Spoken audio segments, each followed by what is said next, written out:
Thank you very much, Captain Zoom.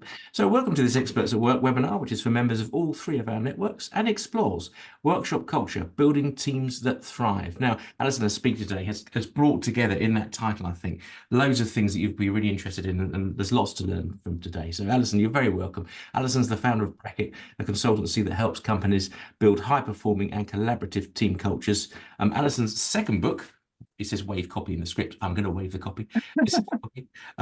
Is just out on this very subject. It's absolutely full of ideas, suggestions, and evidence points. Nice waving there, Alison, about how you can get the team working much more effectively. It's very readable as well. And so thanks again for doing this, Alison. We've got 10 free copies to give away of the book. So if you pop your name in the chat, we'll give you a copy of the book when we next see you at the next face-to-face event you attend. So go for it in the chat, and I'll take a note of that. We're recording this session, as you've heard, and Alison's slides will be with everyone by close of play today. So Alison, feel free to pop up your slides when you're ready, and we're going to have a breakout room session a bit later where we explore a really nifty model that Alison's got that brings to life some of these issues, and then we'll be back in the round to swap notes, Q&A, and a few top tips from Alison at the end with a hard finish at 12 o'clock. Thanks for going on mute, as I say. Alison, the floor is yours. Thank you again for doing this. Again, thank you, Richard, and hello, everyone. It's great to be here. This is my first session of the year, actually, so bear with me while I clear my throat and get the cobwebs dusted off. So yeah, Richard said, the title of the session is Workshop Culture, a guide to building teams that thrive, which is exactly the title of my new book, which came out in November 2023. And the premise behind the book really is around trying to help leaders and their teams to think differently about collaboration. The strapline is this, is what if every day felt like your team's most productive away day? And I'll explain a little bit more about that, but essentially it's around that, how do we take the principles that we experience in really great workshops and extend them into the rest of our culture? And as I said, I'll be going into that in much more detail. The way that I've angled this talk is actually around helping you in your roles support the leaders in your companies and in your organizations to really take a new approach to how they manage, lead, sustain, build high-performing team cultures.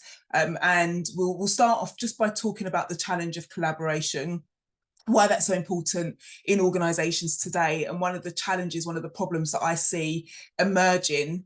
We'll talk about leading a workshop culture, and as Richard said, I am going to share a model with you that I've developed to help leaders grasp some of the things that they may need to consider, and essentially how they might need to shift their mindset as well with current times. And we'll have a breakout discussion around that model, and then we'll finish up with some practical tips for leaders, some things that I advise leaders to do, which all kind of wrap up this idea of workshop culture, makes it hopefully makes it a bit more accessible for them. So just to start off, I just want to do a quick check-in, and I've got a Mentimeter, but this is the question, so maybe you can think about it as I get the Mentimeter up. So on a scale of 1 to 5, where 1 is not at all and 5 is essential, how important is collaboration in your company? So I'm just going to get the Mentimeter up as you're thinking about that.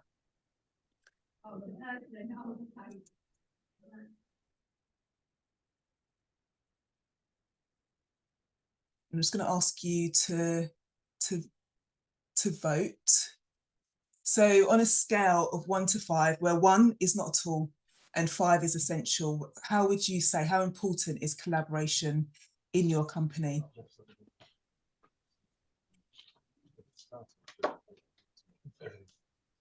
Oh, sorry, you have to just go to, I didn't explain at all. I told you I need to dust the cobwebs off. Go to menti.com and use this code 35338229. You can do it on your mobile device, or you can do it on your laptop, but you go to menti.com and you enter the code 35338229, and that gives you the option to vote. Lots of people have got in the chat as well out there, Alison. Okay.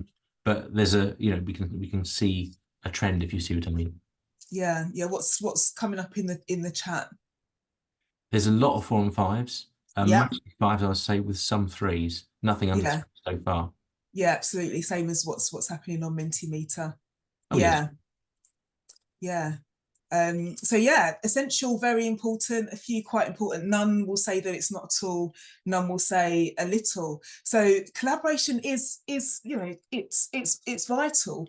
And that also reflects a lot of the I guess the statistics, the information that's out there. Just switch to the slides again.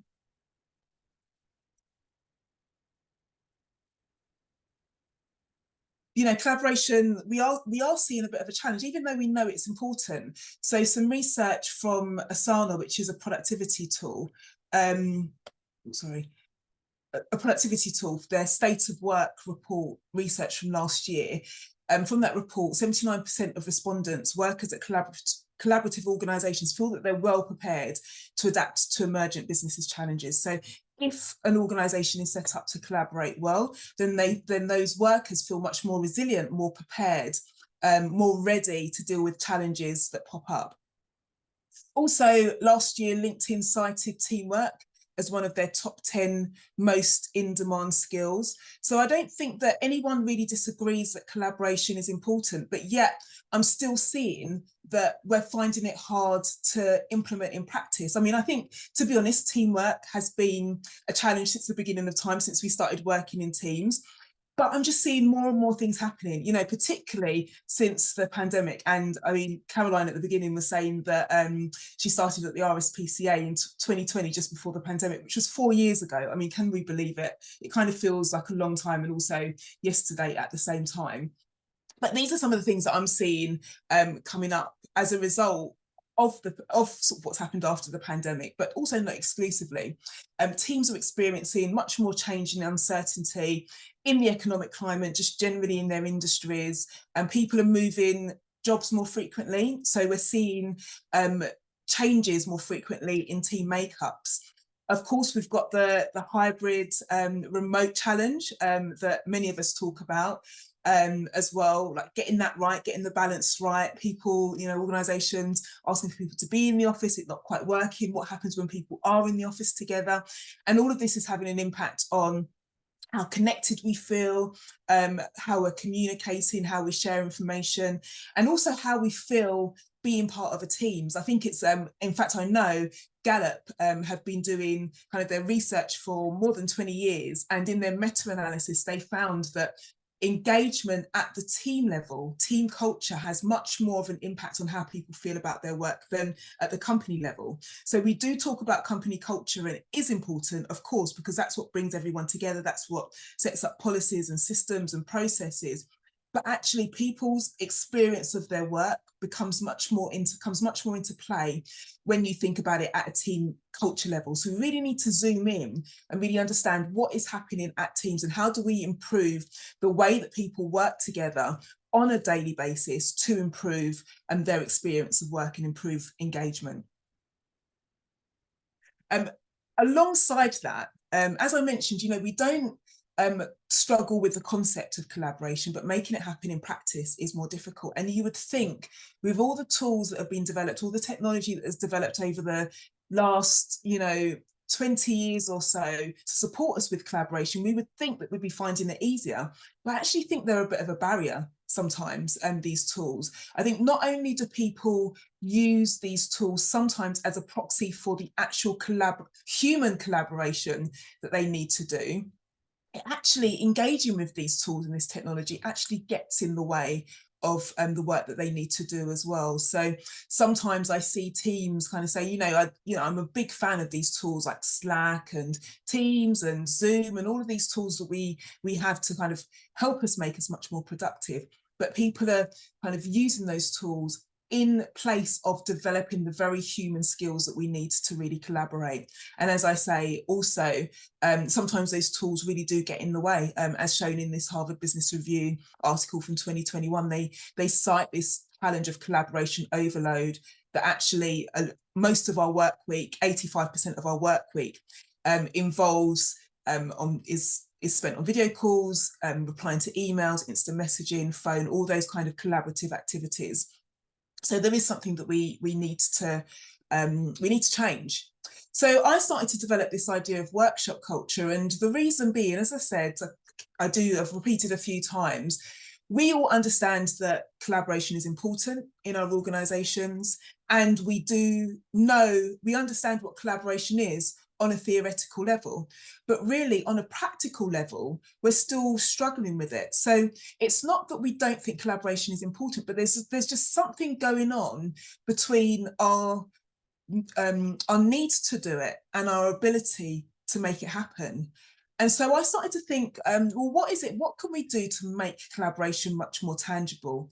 And this idea of a workshop culture for me gives people a bit of a reference point. Again, this kind of phrase, what if every day felt like your team's most productive away day?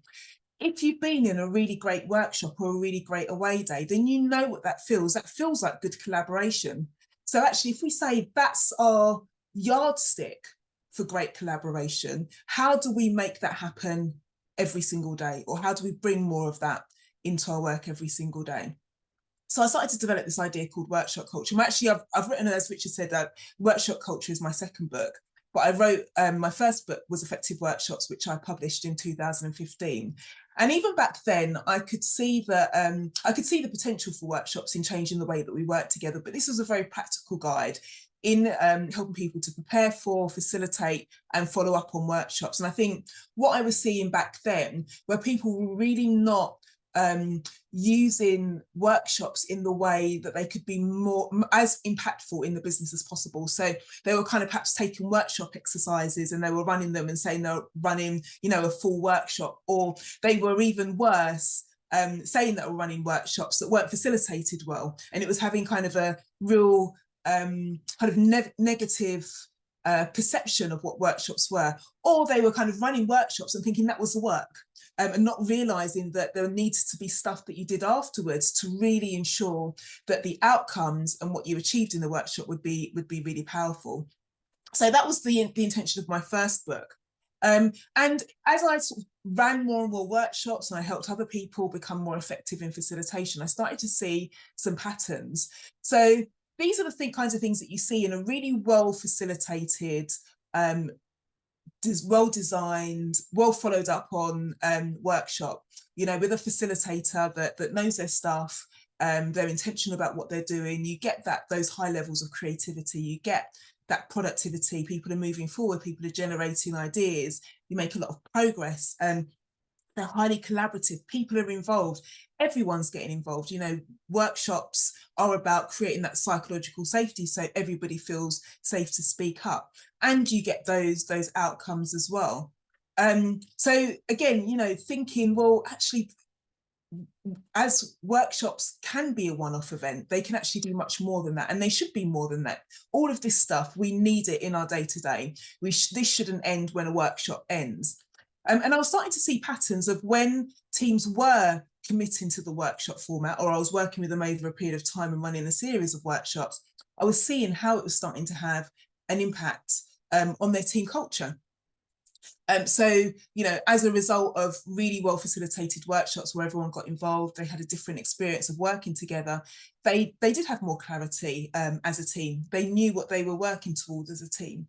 They were more connected as a team. They got to know each other better, which had an impact on how they worked together. They were communicating more effectively, and it had an impact on how productive and how they performed as a team together. And of course, all of these things have business results as well.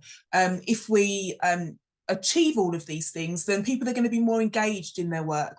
It also has an impact on well-being. If we design this collaboration, this engagement, this ability to contribute, this sense that everybody's word matters, then it's going to contribute to well-being at work as well. And of course, we're going to get all of the other aspects, such as, great ideas, innovation. We're going to have more diverse cultures because we're going to hear from everybody, and that's going to have an impact on retention as well. So it was kind of like translating these ideas from what I saw into a great workshop to really what is the potential if we take this to heart and we run with it. What is the potential on a business? And that's where the book Workshop Culture, a guide to building teams that thrive, came from. So the way that I define a workshop culture, a team culture that uses the principles and practices of workshops and facilitation to encourage creativity and productivity and to build the environment for effective collaboration. So it's really about leaders kind of taking those skills. It's not about running workshops all the time, but it is about kind of thinking, well, what is it that we can learn from what happens in a workshop, both in the teams working together and what facilitators actually do to create that environment to make sure we can get more of that in our everyday. So there's a big shift here for leaders to take. There are skills, like practical skills like facilitation, but there's also a kind of mindset shift, thinking very differently about how they approach their teams, how they lead their teams, how they interact with their teams, and the culture that they're trying to create. I want to start off by sharing a bit of a case study, and actually this case study is one from the book, and I've got a few anonymized case studies in the book as well. This is about a leader called Louise, her name is changed, who worked in a creative technology company. And if I say Louise was probably one of my most perfect ideal clients, like as someone who goes into organizations and works with leaders and works with teams, I could not have asked for a better partner than Louise. She was one of the most enthusiastic, determined, positive, caring, empathetic leaders that I've ever come across. And she'd actually inherited a team that was the opposite. They were burnt out, they were stressed. The organisation that she worked for really encouraged competition between people, which had an impact on how they related to each other. People were pretty angry, people weren't enjoying their work. And, you know, because Louise had this inherent care for people and belief in their potential, she really wanted to turn that around. But, you know, I think one of the things that she learned was that her positivity and her intention wasn't enough to turn that team around. And one of the very first barriers that we came across and that we had to work through together was understanding that even if you've got the highest vision for your team in terms of a positive, creative, collaborative, engaged working environment, there are some things to undo. And in some cases, it can get worse before it gets better. I always talk about, and I actually talk about this in workshops as well, but imagine you've got a drawer or a cupboard or a shed that you've just been chucking things into over the years. And then you have this kind of bright idea one weekend that you're going to clear it out. And you go to this shed or your drawer and you're like enthusiastically like putting everything out so you can see the space. And you see this beautiful space and you kind of think about how it's all going to be rearranged. And then you turn around and you see this pile of junk behind you, and you've realized that actually, you know, you've got a lot of work to get through before you get it into the state that you want to. And I kind of call that the point of no return. And that's what Louise had experienced as well. She hadn't realized that, you know, some of these things, we've got to undo some really bad habits. We've got to undo some mindsets within the team. And that is going to be challenging. That can sometimes feel like it's getting worse before it gets better. So the approach that we took was that, you know, we made sure that Louise had a very clear and compelling vision for her team. She actually referred to, I had a conversation with her the other day, and she actually referred to this piece of work that we did together as like a lighthouse. Just this kind of light that was there guiding her and reminding her that, you know, she had to get through the fog, and that fog might be difficult, but it's there. She knows exactly what she's working towards. Also, you know, Louise was ambitious. So I had to encourage her that, you know, we need to start small and be patient. You know, if you try to do everything at once and do everything in the big way, then you're going to get burnt out, because you're going to be coming up against these barriers. So think about the things that you can start with that are going to make little bits of progress, and you might not be able to see sort of the change on a daily basis, but you'll be able to look back and see how things have transformed. And on that basis, it was really much about recording progress as we went along, so that Louise could see that the work that we were putting in together was actually making an impact, however small, along the journey. The results, well, a bit of a spoiler, there kind of is no after to this. Of course, you know, we did see the team transform, but this was about changing the way that people worked for the long term. So again, it's almost like changing the approach to change. there is no end result with change. It's ongoing, and you kind of need to keep this work up. And again, that's one of the things that Louise was really great at. Even though our engagement had finished, she continued with the workshops, reinforcing some of the content that we came up, reinforcing the principles, reinforcing the values, and making sure that this stayed top of mind for her team. So this is the model that I've developed, and really I kind of developed this model as a way of helping leaders to understand that this is not something with a start and a middle and an end. It's a constant journey, and at any point you're going to be kind of balancing and shifting between these 4 factors. It's about, you know, having the business goals in mind and actually achieving things for the business, because we need to, you know, businesses need to be sustainable, they need to survive, at the same time as having, you know, how do you empower, motivate, look after the people that are delivering within the business. And it's not one over the other. We kind of need to find a balance. And it's also this balance between you know, coming up with ideas, thinking, and also making things happen in practice. Again, that kind of that tension that I see between you know, understanding what collaboration is as a concept, but actually making it happen in practice. So I'm just going to go through these very briefly, these aspects, and then this is what I'm going to ask you to discuss in your breakout groups. So at the centre of the model is collaboration. For leaders, they need to have a true inherent core belief that collaboration is the way to go. You know, all of you in the poll at the beginning showed, you know, you demonstrated how important collaboration is to your business. At the same time, it can be really challenging to stick with it when we operate in a culture of urgency.